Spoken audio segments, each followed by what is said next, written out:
Bonsoir à toutes et à tous, bienvenue, c'est Sens Public, votre rendez-vous quotidien de débats, chroniques et reportages. On est ensemble tous les jours à 18h et 22h pour donner du sens à l'actualité et aux crises que nous traversons. Et voici le sommaire de ce 19 février. 5 départements sont désormais en vigilance rouge aux inondations et le passage de la tempête Pedro laisse augurer des heures, des jours encore difficiles, notamment dans l'ouest du pays. Combien ces crues vont-elles coûter? Quelle est la réponse de l'État? Ces hivers hyper pluvieux vont-ils devenir la norme? Comment adapter nos villes? On répond à toutes ces questions avec nos experts juste après ces titres. Et puis, dans la seconde partie de ce Sens Public, une date, le 24 février 2022, la Russie envahit l'Ukraine. 4 ans plus tard, la guerre tue toujours des militaires, mais aussi des civils, comme ici à Kharkiv. Ils dormaient. Leur mère avait préparé de la bouillie pour les enfants le soir. Ils ont joué avec leur père et se sont endormis sur le canapé. Leur mère leur a dit « Je vais aller m'allonger sur l'autre canapé ». Elle s'est allongée, elle s'est endormie et quand elle s'est réveillée, elle était sur le toit et sa famille était morte. Malgré les frappes russes, l'Ukraine tient. Qui lui fournit le plus d'armes? Pourquoi le pays se sent de plus en plus européen? Comment se porte l'économie russe? Que faut-il attendre des négociations de paix? On tire les leçons de 4 années de guerre dans 3 quarts d'heure. Et comme chaque soir, j'attends, vous le savez, vos réactions grâce à ce QR code, évidemment sur la guerre en Ukraine, mais aussi sur les inondations en France. On fait tout de suite le point dans 2 départements, Gironde, Maine-et-Loire, avec Clémentine Louise. Des boudins en plastique en guise de digue, des planches de bois sur des parpaings pour se déplacer. À Angers, l'eau dépasse les 6,20 mètres de haut. Il y a 24 heures, on pensait qu'on ne dépasserait pas le 6,16. Et quand on voit la Loire qui se recharge et qu'on regarde le week-end, on se dit qu'on risque d'avoir une côte haute qui va durer. On est donc en train de faire des simulations à 6,30, à 6,40, voire à 6,50 de manière à anticiper toutes les hypothèses. La Loire n'avait pas été aussi haute depuis 40 ans. Devant l'état de son magasin, ce commerçant de Ancenis est désemparé. Et voilà l'étendue des dégâts. Il y a de la flotte absolument partout. L'eau continue aussi de monter en Gironde et dans le Lot-et-Garonne. 6,45 mètres ce matin pour la Garonne. Le record de 1999 est presque égalé. Cette habitante de Barsac, près de Bordeaux, vient aujourd'hui déclarer le sinistre à son assureur. Voir ce qui va être possible de faire au point de vue, débarrasser tout, le remplacement de tout ce qu'on aura perdu, parce que là, pour le coup, encore une fois, la cuisinière, le réfrigérateur, tout ça est parti, quoi. Voilà, et mes parents ont acheté la maison il y a, je crois, fait 38 ans. Il y a 38 ans de ça, et c'est jamais arrivé, quoi. Jamais. Le Premier ministre déclare avoir lancé les procédures de reconnaissance de l'état de catastrophe naturelle. 5 départements sont désormais en vigilance rouge, 18 en vigilance orange. Et on se demande ce soir si la réponse de l'État est à la hauteur. J'accueille Ruben Alali, bonsoir, bienvenue. Bonsoir. Vous êtes météorologue, cofondateur de la start-up HD Rain qui fournit des mesures, des prévisions météorologiques à haute résolution justement pour ces zones, ces activités qui sont sensibles aux conditions météorologiques. Martial You, bonsoir, bienvenue. Bonsoir. Vous êtes éditorialiste économique à RTL et vous publiez Les Dindons. Oui. Ça vient de paraître la semaine dernière chez Robert Laffont. On parle de la classe moyenne. Marie-France Beaufils, bonsoir. Bonsoir. Heureux de vous accueillir. Vous êtes présidente du CEPRI, le Centre européen de prévision du risque d'inondation, sénatrice honoraire d'Indre-et-Loire. Et Jean-Sébastien Ferjou. Bonsoir Jean-Sébastien, directeur du site Atlantico, éditorialiste pour Sens Public. Alors, on est dans une succession de tempêtes. J'ai décidé de commencer avec vous, Ruben Ali, pour bien comprendre ce qui est en train de se passer. La nouvelle tempête, la Pedro, qu'est-ce qu'elle provoque en ce moment sur le terrain, dans les départements déjà sinistrés? On est à 30, parfois 40 jours dans certaines villes de pluie ininterrompue. Oui, tout à fait. Et puis c'est assez inédit. En tout cas, c'est un événement qui est exceptionnel par les quantités d'eau qui sont arrivées sur le pays. Et on a une succession, en fait, depuis le début de l'année, depuis le 1er janvier. On a un nombre de jours de pluie qui n'est pas si atypique que ça. Ça peut arriver d'avoir 20 ou 30 jours de pluie en hiver. On est sur 20 ou 30 jours de pluie moyenne, voire forte pluie, avec des quantités par tempête qui sont assez inhabituelles. Et ça, c'est essentiellement lié au fait que toute cette eau arrive quasi directement des tropiques avec ce qu'on appelle une rivière atmosphérique. Et quand la rivière atmosphérique se déverse dans nos rivières sur le sol, ça déborde de partout.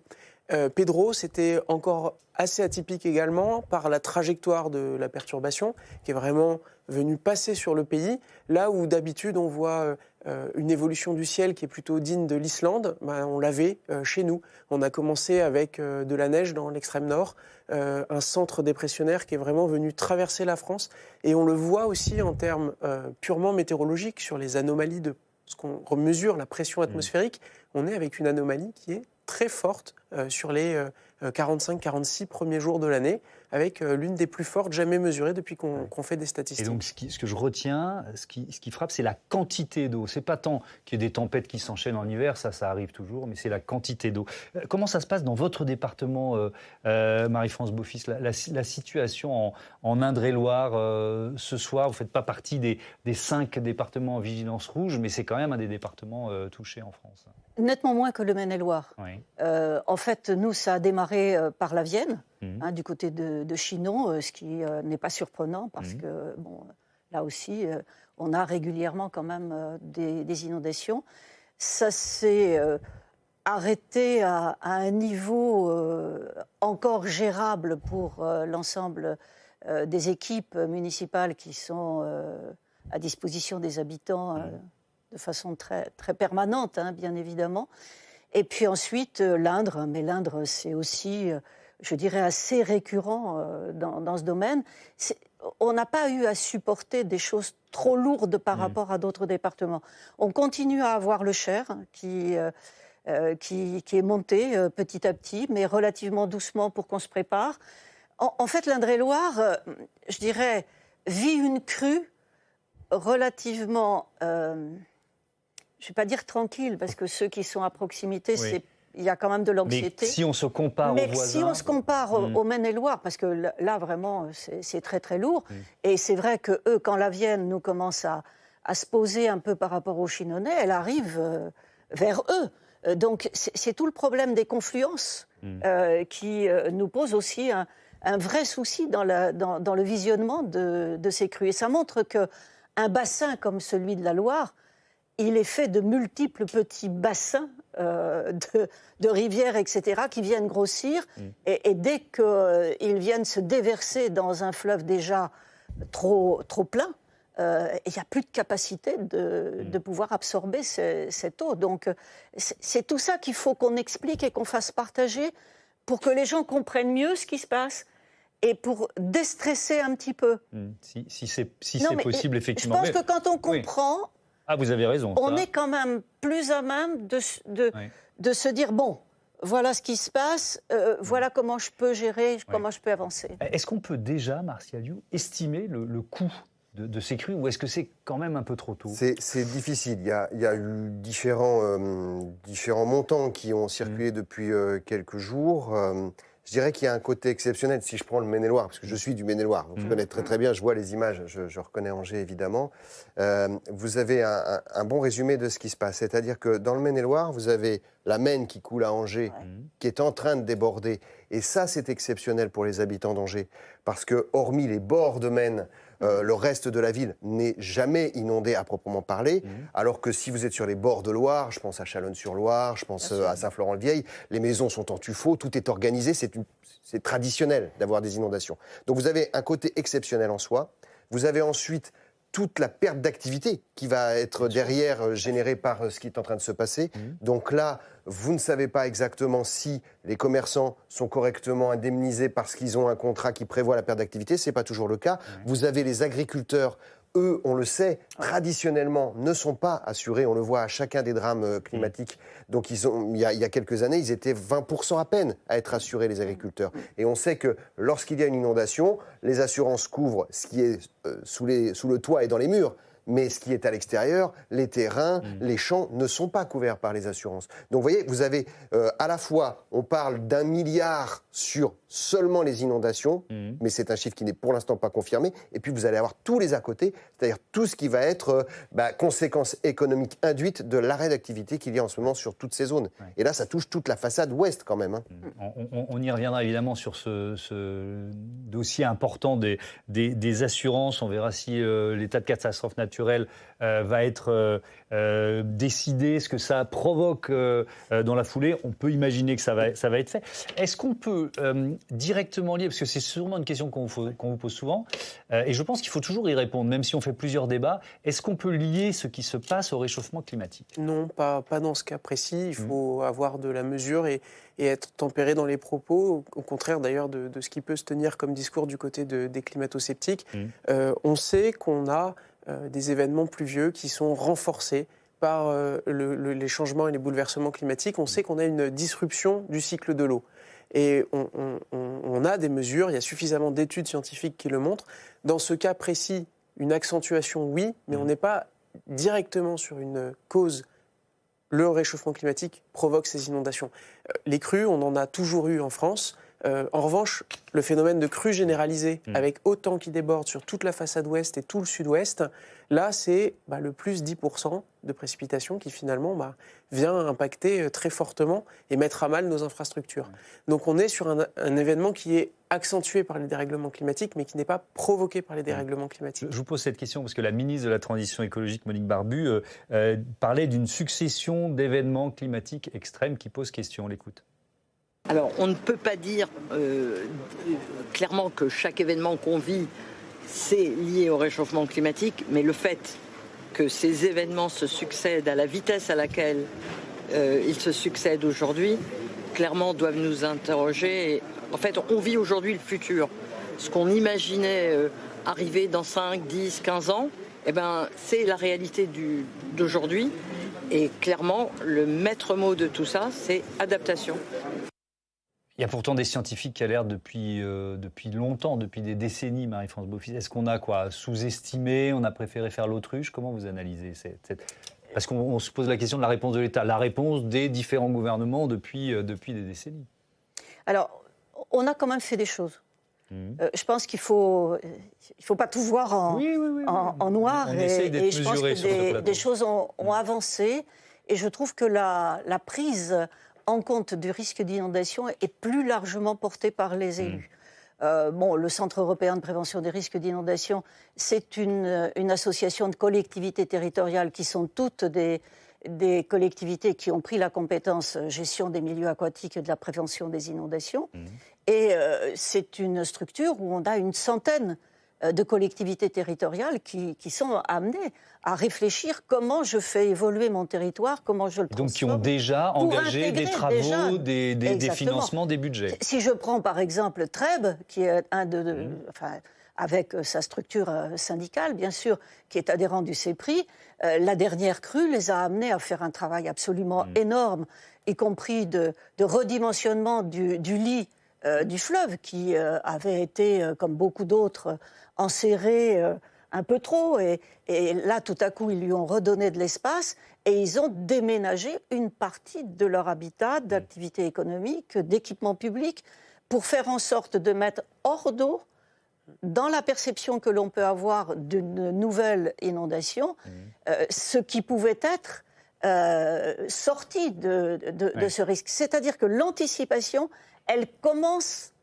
à progresser dans ce domaine. On est d'accord, mais on a certainement perdu du temps par rapport aux alertes des scientifiques. Oui, mais en même temps, moi je fais partie des maires qui ont inscrit dans leur PLU un certain nombre de règles. Alors, plan local d'urbanisme. Excusez-moi, plan local d'urbanisme, mais a inscrit dans les règles du PLU la nécessité de laisser une partie de la parcelle pour absorber l'eau. Jean-Sébastien, vous vouliez intervenir une première fois. Oui, moi je retiens de la déclaration de Mme Barbu le mot adaptation, parce que là où on a du retard, même si vous avez raison de le souligner, il y a des choses qui sont faites, c'est que les discours portés sur le dérèglement climatique et parfois avec une espèce de discours un peu apocalyptique ont principalement dans un premier temps ciblé la tentative de réduction des émissions carbone plus que l'adaptation, parce que l'adaptation était presque considérée comme suspecte parce que c'était en quelque sorte accepté que le dérèglement climatique... Si on se concentrait sur l'adaptation, c'est qu'on avait déjà renoncé souvenez-vous, à Rio cette année, contre à la COP30 de Rio cette année, c'est la première fois où cette notion de l'adaptation est devenue centrale. Et donc, c'est très important. Il y a des urbanistes qui travaillent dessus. Bien sûr. Effectivement, il faut que les villes deviennent résilientes parce qu'il faudra vivre avec. Nous n'échapperons pas de toute façon à une part de changement climatique. Alors, on est en duplex tout de suite avec Stéphane Piednoir, le sénateur LR du Maine-et-Loire. Votre département fait partie, bonsoir, un des 5 départements français qui sont en vigilance rouge. Je les rappelle, Gironde, Lot-et-Garonne, Charente-Maritime, Maine-et-Loire. Et puis, depuis cet après-midi, la Loire-Atlantique, l'eau de la Maine, elle monte encore là ce soir à Angers. Quelle est la situation ? Oui, bonsoir, merci pour votre invitation, pour relater un petit peu ce qui se passe dans le Maine-et-Loire, où effectivement le niveau de la Maine continue de monter, avec un petit peu au-delà des prévisions d'ailleurs d'hier, où la situation dans la nuit a montré qu'avec cette double crue, en fait, à la fois de la Loire et de la Maine, qui est un affluent direct, un petit affluent de la Loire, eh bien, on a des niveaux qui sont assez proches finalement de ceux qu'on a observés en 1995, qui était une situation non seulement exceptionnelle, mais j'allais dire catastrophique, où toute une partie d'Angers était véritablement sous les eaux. Aujourd'hui, sur le pont de Verdun, qui reste une référence, le plus vieux pont d'Angers, on est à 6,20 m dans la journée. On nous annonce des scénarios jusqu'à 6,40 m, c'est-à-dire à une vingtaine de centimètres de la crue de 1995. Donc oui, véritablement une grande inquiétude sur le terrain pour les conséquences que ça peut avoir. Est-ce que je vous pose un peu la même question sur effectivement cette notion d'adaptation, sur l'anticipation de ces risques. Là, on parle d'inondation, mais il y a d'autres risques climatiques évidemment, et sur la prise en compte des alertes des scientifiques. Votre avis ? Oui, j'entendais tout à l'heure la remarque. Je pense qu'on ne peut pas lier ça directement au dérèglement climatique. L'ampleur peut-être, mais des inondations, on en a connu dans notre département. Vous savez qu'il y a beaucoup de rivières qui se jettent dans la Loire, chez nous, dans le Maine-et-Loire. Il y a la Sarthe, il y a la Mayenne notamment. Il y a la Vienne en amont aussi qui alimente la Loire. Tout ça fait que notre département est soumis à un certain nombre de dérèglements, en tout cas de catastrophes de ce type-là. On a eu des crues centennales en 1910, en 1995, je le disais, mais également en 2004. Donc régulièrement, on a des plans qui sont finalisés d'ailleurs par les élus locaux.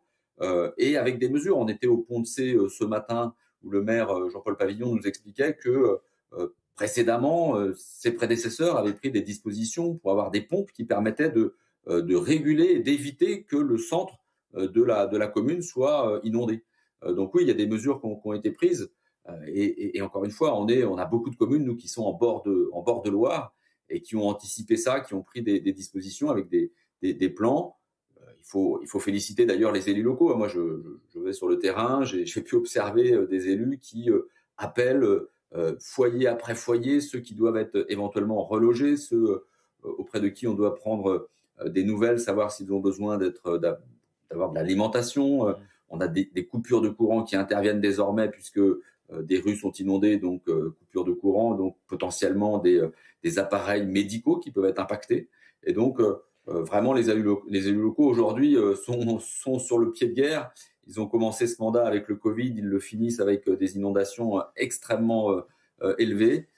Donc moi, je leur tire mon chapeau et on sait ô combien le Sénat, d'une manière générale, est attaché à ces élus locaux. Alors, pour en avoir été. Restez avec nous parce qu'on va parler des digues dans un instant. Premier témoignage de téléspectateur, Claude, qui nous écrit de Comana. Je vis dans le Finistère, dans mon jardin, chaque empreinte de pas se gorge d'eau. Imaginez les agriculteurs qui doivent commencer à travailler les terres. C'est dramatique pour eux. Ça rejoint ce que vous disiez, Martial Loup, tout à l'heure, sur les effets économiques de ces inondations qu'on pourra chiffrer, mais dans très longtemps, quand chaque professionnel, que ce soit un restaurateur, un agriculteur, un chef d'entreprise, va regarder son compte d'exploitation et dire voilà ce que j'ai perdu en un mois, 2 mois. À quel moment l'économie va se remettre en place? Parce que là, si on parle d'Angers, vous avez des liaisons ferroviaires qui deviennent compliquées au-delà d'Angers, c'est-à-dire jusqu'à Nantes. On sait bien que le TGV passe plus parce qu'il y a des endroits où c'est inondé. Donc tout ça impacte évidemment l'activité économique. Je vous disais tout à l'heure, le premier chiffrage de l'effet inondation, purement inondation et crue, c'est autour d'1 milliard d'après les premiers chiffres qui circulent. Et pour se faire une idée quand même de l'ampleur du phénomène, 1 milliard, c'est l'indemnisation des assureurs sur toute l'année 2024. Donc ça veut dire que là, avec ces phénomènes-là, on peut potentiellement avoir déjà l'ensemble de l'année 2024 sur un mois et demi, quoi. Est-ce qu'il faut se préparer, je posais cette question dans notre titre, Ruben Ali, est-ce que des hivers hyper pluvieux vont devenir la norme?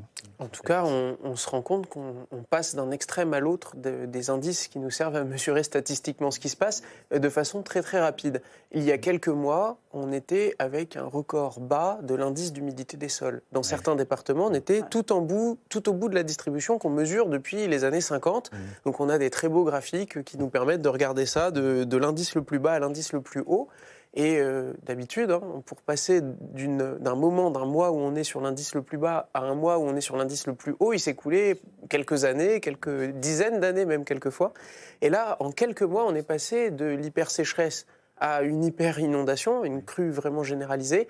Et on se rend compte qu'on ne vient plus dans la normale. On va d'un extrême à l'autre. Donc oui, on doit s'attendre à avoir effectivement ce passage d'un extrême à l'autre. Et c'est pas dit que ça tombe systématiquement en hiver. On a vu qu'on pouvait avoir des crues en été. On l'a eu sur la Seine en 2016, en juin 2016. On sait qu'on peut à nouveau avoir l'atmosphère chargée en humidité, chargée en pluie, qui vient sans s'arrêter déverser des quantités astronomiques d'eau sur le territoire et donc d'avoir ces réponses-là. Alors, comme promis, chapitre sur les digues avec une polémique née des déclarations de la ministre Monique Barbu qui accuse les collectivités de les avoir mal entretenues. Au-delà, Jean-Sébastien, de cette crue exceptionnelle, il y a des leçons à tirer de cette crise. Oui, exactement, parce que la réalité est abrupte, sèche, si on voulait dire. Les digues ont cédé parce que l'eau était haute, mais aussi parce qu'elles étaient mal entretenues. Et pourquoi est-ce qu'elles étaient mal entretenues? Madame Barbu joue un peu l'amnésie en pointant la GEMAPI. La GEMAPI, c'est la compétence de gestion des eaux, des milieux aquatiques et de la prévention des inondations, parce que ça a été décentralisé depuis 2018 et 2024. Et le problème, c'est que l'État a vraisemblablement organisé un transfert de compétences impossible. C'est mission impossible pour des collectivités locales. Et en le sachant, c'est-à-dire que vraisemblablement, l'État savait ce qu'il était en train de faire, parce que les diagnostics, lui, il les avait. Il savait qu'un certain nombre de digues n'avaient pas été entretenues depuis plusieurs décennies. Il sait que des études de danger, ça peut être 100 000 euros. Il sait que rénover une digue, ça peut aller jusqu'à 1 million d'euros par kilomètre de digue, et que les communes à qui il transférait ces compétences, elles n'en ont pas les moyens. Donc oui, bien sûr, on peut pointer du doigt la responsabilité de certaines collectivités territoriales qui n'ont pas augmenté la fiscalité GEMAPI comme elles auraient pu le faire, mais même si elles l'avaient fait au maximum, ça n'était de toute façon pas assez. Tout ça dans un contexte où, par ailleurs, l'État, en quelque sorte, dissout sa compétence ou la compétence hydraulique française, à la fois des DDE, des directions de l'équipement, ou des DA, sur lesquels, avant, les maires pouvaient s'appuyer. Maintenant, les maires sont obligés d'avoir recours à des bureaux d'études. Alors, là, du fait que c'est coûteux, c'est que des petites communes n'ont pas nécessairement les moyens humains en interne de pouvoir piloter les travaux nécessaires. Donc, on a fait un transfert de responsabilité, mais on n'a pas délégué ni l'argent ni la technique. Oui, effectivement. Puis alors, au-delà de cette question-là, il y a aussi des contradictions qu'on peut pointer entre l'impératif de sécurité et puis l'impératif environnemental. Oui, parce qu'il y a une forme d'injonction contradictoire, effectivement, qui pèse sur les élus locaux et qui rendent l'action cohérente extrêmement difficile. Parce qu'il y a l'enjeu sécuritaire, vous l'avez dit, donc les communes ou les collectivités doivent entretenir les digues, enlever les arbres dont les racines pourraient créer des points de rupture, ou créer des retenues d'eau, curer les lits des cours d'eau, renforcer les ouvrages. Mais de l'autre côté, la logique environnementale leur impose aussi, en même temps, si on veut, de renaturer les berges, de réduire les interventions dures et de restaurer la continuité écologique. Donc ces objectifs, ils sont chacun légitimes pris séparément, sauf qu'ils ne sont pas cohérents. Ils rentrent en collision, forcément. Exactement. Et quand on rajoute à ça un certain nombre de discours politiques venus d'une écologie partisane, très idéologue et souvent déconnectée des réalités hydrauliques, on a un climat de parfaite confusion. On l'a vu en Espagne, souvenez-vous de ces grandes inondations à Valence en 2024, il y a eu des polémiques parce qu'un certain nombre d'élus ont pointé du doigt la responsabilité de Bruxelles et des écologistes qui, selon eux... Que c'était pas vrai, ça. Non. Oui, ça n'était pas vrai, effectivement. Là où ils avaient tort, c'est que Bruxelles avait bien, effectivement, imposé le retrait d'un certain nombre de petits barrages, sauf que ces barrages-là n'auraient de toute façon pas empêché... D'accord. À la cause. Non, mais c'est ce que je suis en train de vous dire. Ces barrages-là n'auraient pas empêché. Mais ça montre bien que ce débat entre des injonctions contradictoires, il est présent parce qu'il était présent aussi en Espagne. Et c'est ça qui avait rendu difficile la prise de décision locale. Mais il faudra bien qu'à un moment, on prenne une décision, qu'on assume des priorités. La priorité, c'est la sécurité ou c'est l'environnement, ou comment, en tout cas, on les conjugue, parce que sinon, chaque crue sera la chronique d'une catastrophe annoncée. Alors, je vais vous donner la parole là-dessus, Marie-France Beaufils, et au sénateur Piednoir juste après. Est-ce qu'effectivement, le délai donné par l'État, et les moyens, d'ailleurs, on peut élargir, pour rénover, entretenir ces digues, c'est intenable? Alors, c'est d'autant plus intenable que les conditions dans lesquelles ce transfert s'est fait ne s'est pas fait obligatoirement, comme vous venez de le dire, avec les études de l'état de ces digues au moment du transfert. Ça a été un débat un peu vif, d'ailleurs, qui s'était tenu au mois de décembre 2023, si ma mémoire est bonne. Et ça avait été vif parce que les élus n'avaient pas à leur disposition, en effet, le bilan de ce qu'avait été l'entretien fait par l'État pendant toute cette période pour se permettre de... Pas fait. Oui, non, oui. Pour éventuellement choisir où sont les priorités. Pour pouvoir estimer combien ça allait coûter. Donc, il y a eu un vrai débat à ce moment-là. Et il n'y avait pas eu d'anticipation de tout cela, alors qu'il y avait eu 10 années normalement qui auraient dû être de préparation. Mais là aussi, les services des DREAL et des DE étant affaiblis. DDA, c'est agriculture, DDE, c'est... Non, DREAL, c'est Direction régionale de l'environnement et de l'aménagement. Merci beaucoup, parce qu'on s'y perd dans les sigles. Les directions départementales des territoires, donc qui n'avaient plus les moyens humains non plus de pouvoir vraiment préparer ce travail qui a amené donc cette difficulté. Et au moment du transfert, les élus ont alerté. Et ils ont dit, nous n'aurons pas les moyens. Et compte tenu des faibles outils techniques qu'ils ont à leur disposition, les délais s'accentuent pour pouvoir faire les analyses nécessaires et les exigences qui sont celles des dossiers qui leur sont demandés pour pouvoir faire ces travaux sur les digues font comprendre du retard.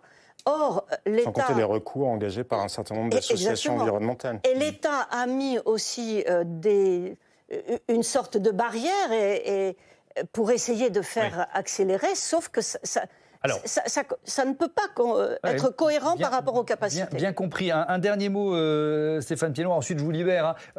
Sur ces injonctions contradictoires, sécurité, environnement de l'autre, est-ce que vous le ressentez aussi sur le terrain d'une certaine façon ? Sur ces digues Oui, bien sûr. Alors j'étais vice-président à l'Agglo d'Angers quand ces discussions sur la GEMAPI avançaient, si on peut dire. Je trouve, pour tout dire, que quand même les propos de la ministre Barbu sont quand même déplacés au moment où les élus locaux sont totalement impliqués sur la gestion de crise, créer une polémique sur la gestion des digues domaniales.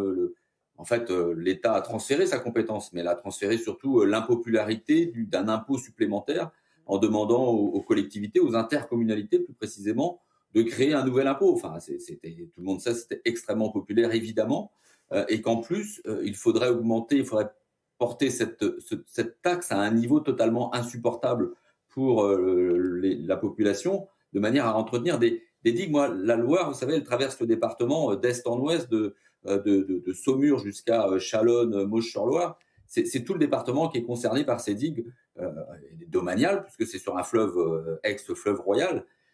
Et donc, la délégation de la compétence, elle s'est faite vraiment à marche forcée et contre l'avis de l'AMF. Tout le monde sait que le compte n'y est pas et que même si on portait le taux de cette taxe GEMAPI au maximum, on n'est pas du tout à la maille pour entretenir et pour rénover ces digues qui sont essentielles pour éviter des inondations majeures. Merci beaucoup Stéphane Piednoir de ce témoignage et de cette réaction en direct dans Sens Public. À très bientôt sur notre antenne. On parle des assurances dans un instant, on parle de l'état de catastrophe naturelle, mais peut-être un mot quand même, Martial You, vous écoutiez ce débat autour des digues, c'est quand même l'un des symptômes de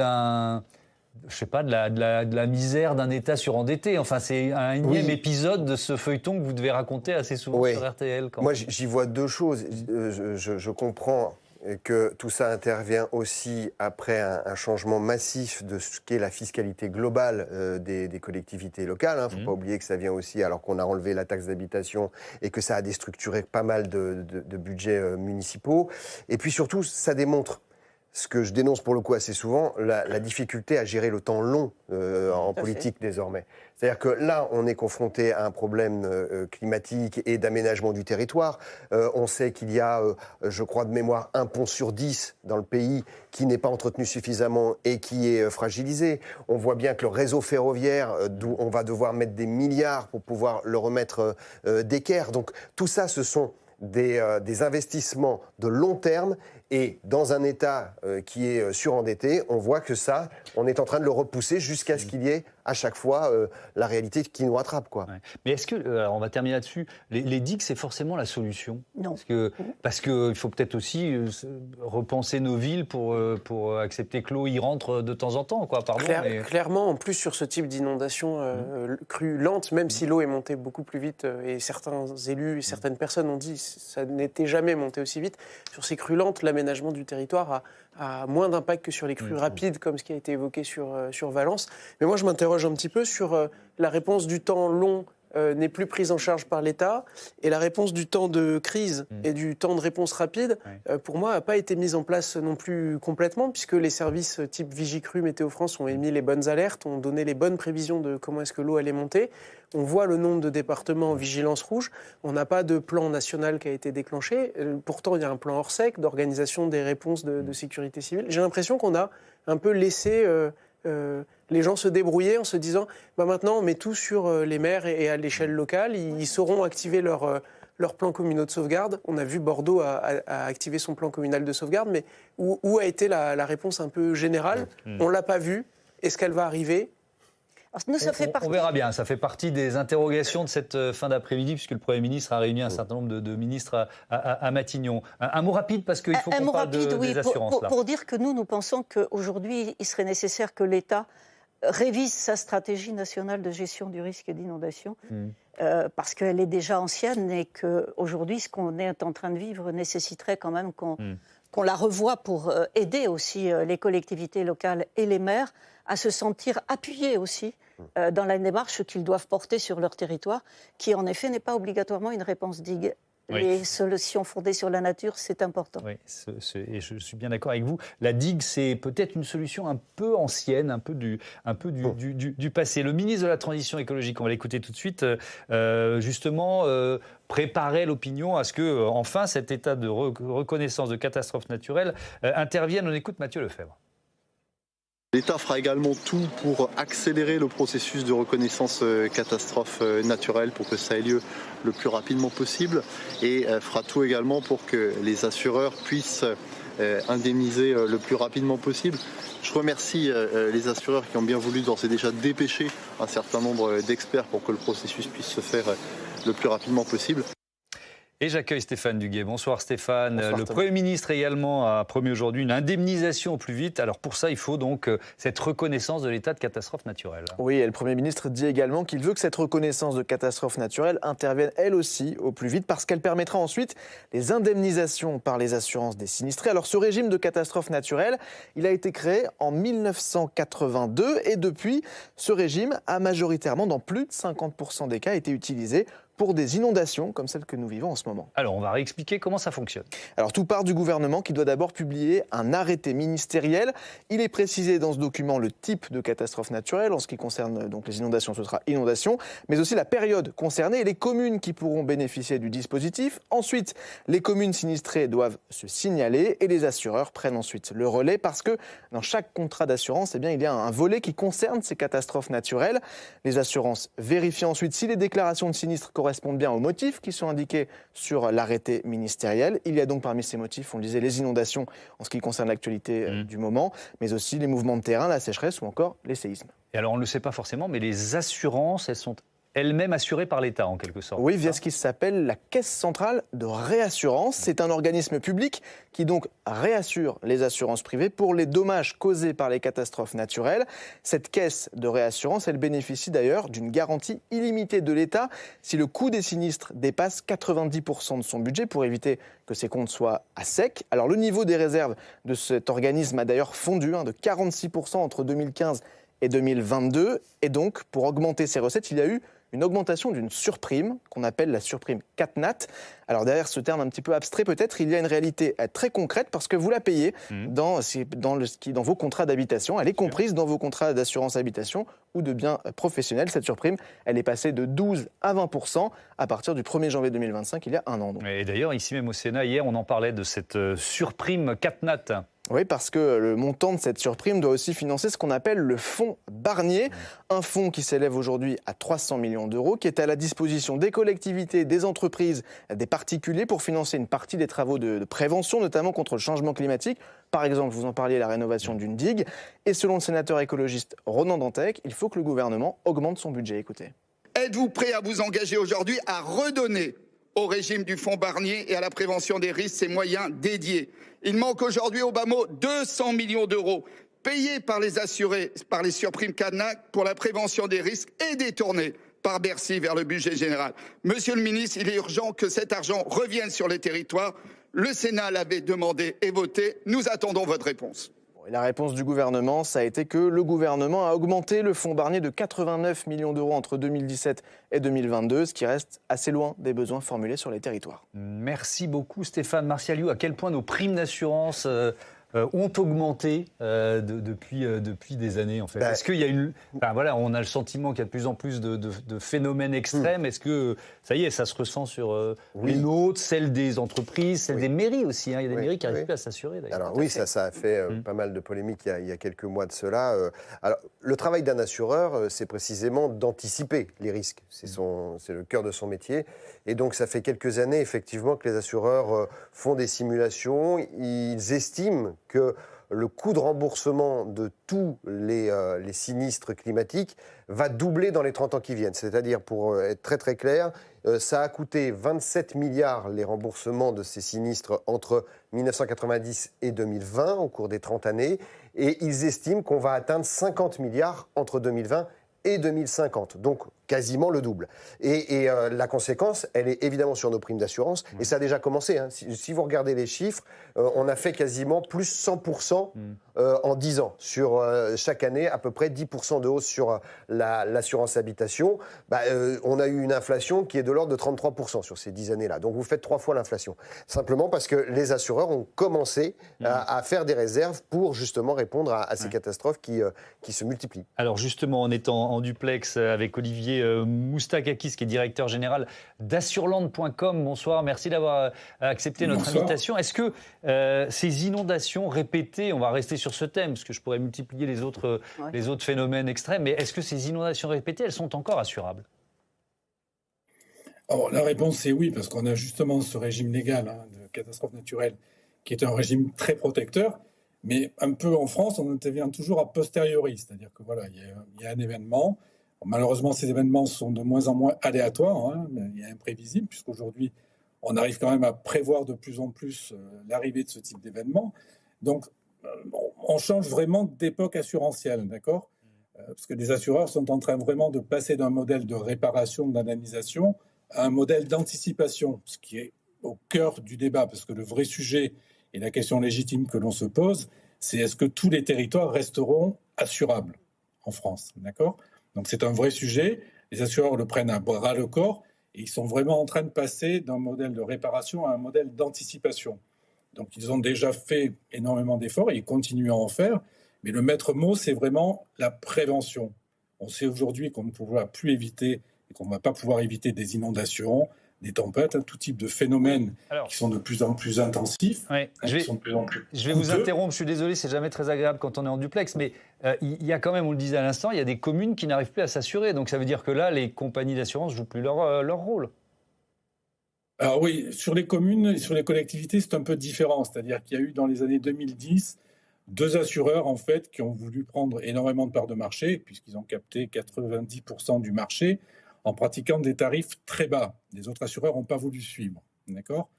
Donc c'est parce qu'il y a eu ce comportement-là dans les années 2010, où en fait les risques n'étaient pas assurés à leur juste valeur, qu'ils se sont retrouvés après avec l'augmentation notamment des émeutes, des phénomènes climatiques, etc., dans un corner où ils ont été obligés de résilier parce qu'ils ne pouvaient plus assurer, etc.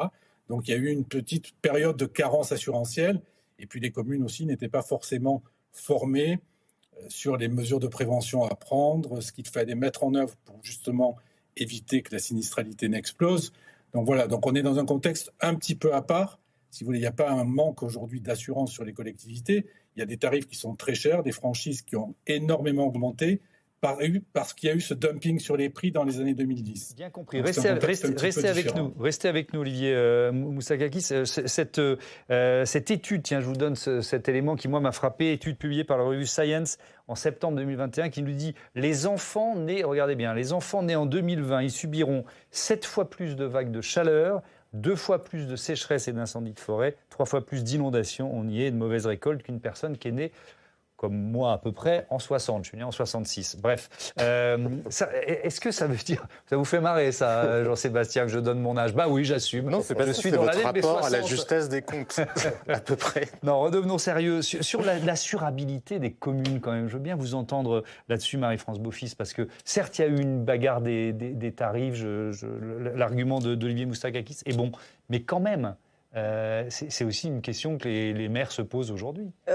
On se les pose, et on ne se les pose pas que sur l'inondation, puisque en effet, sur les événements qu'on appelle urbains, moi je l'ai connu, donc je sais ce que ça veut dire. Et ce qui pose problème, c'est qu'en effet, on arrive à des prix qui sont proposés quand on fait des appels d'offres, qui ne sont pas compatibles avec les capacités budgétaires des collectivités territoriales. Donc aujourd'hui, on n'a pas pour le moment de réponse, puisqu'on nous dit « allez voir le médiateur national, etc., qui va vous trouver une autre assurance ». Sauf que le prix qui est proposé est tel que bien souvent, des collectivités font des appels d'offres sur une proportion de leurs biens qui est inférieure à ce qu'ils devraient assurer véritablement. Mais si je peux me permettre, en plus des assurances pour les collectivités locales, moi je pense qu'il faut que quand le diagnostic est fait par l'assurance au moment où ils vont voir les habitants qui viennent d'être sinistrés, il y ait une vraie analyse de la situation pour qu'on ne reconstruise pas à l'identique, mais qu'on intègre une vraie réduction de la vulnérabilité du bien. Parce que c'est comme ça qu'on réduira ensuite le coût d'indemnisation de la future crue. Et ça, c'est un travail, nous, qu'on a mené dans les Hauts-de-France avec des diagnostiqueurs au titre du CEPRI.